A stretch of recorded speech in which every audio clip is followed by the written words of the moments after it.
हर सावन भोला तोरे पूजई छिया मौका नहीं देला बनई के भाई।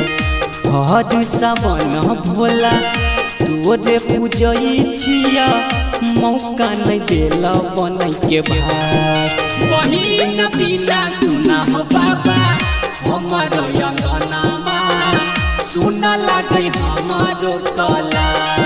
बहिन बिना सुना हो बाबा हमारो अंगनामा सुना लागे हमारो कला।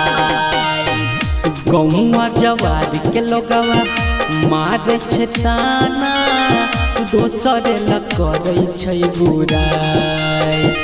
गौवा जवार के लोगवा मारे छे ताना दोसरे ल करे छै बुराई। बहिन बिना सुना हो बाबा हमारो अंगनामा सुना लागे हमार कला। बहिन बिना सुना हो बाबा हमारो अंगनामा सुना लागे हमार कला।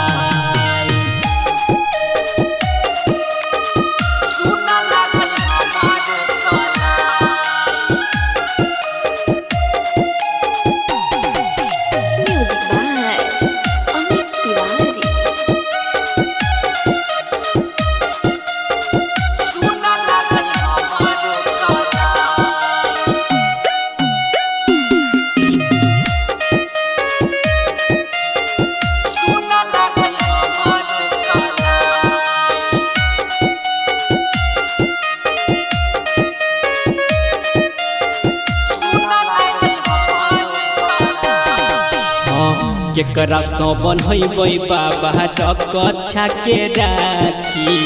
जिंदगी में भेलै अंधेर पूछ कबाती। केकरा सबन होइबै बाबा रक्षा के राखी। जिंदगी में भेलै अंधेर पूछ कबाती। के करतै हमर भलाई। बहिन बिना सुना हो बाबा हमारो अंगनामा सुना लागे हमार कला। बहिन बिना सुना हो बाबा हमारो अंगनामा सुना लागे हमार कला।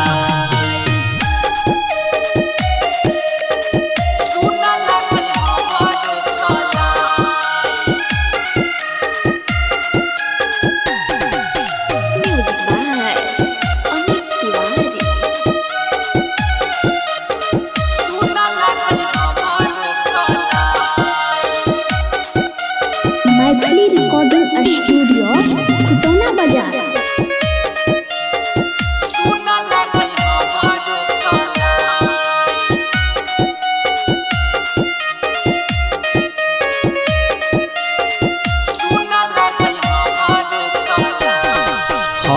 बहिन खातिर रखने छी गिफ्ट ढेर ढेर हो।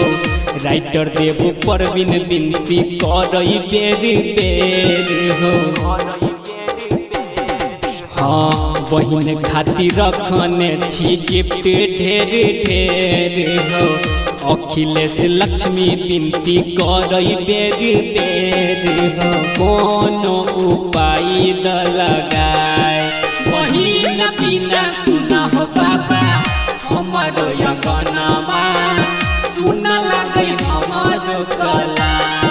बहिन बिना सुना हो बाबा हमारो अंगनामा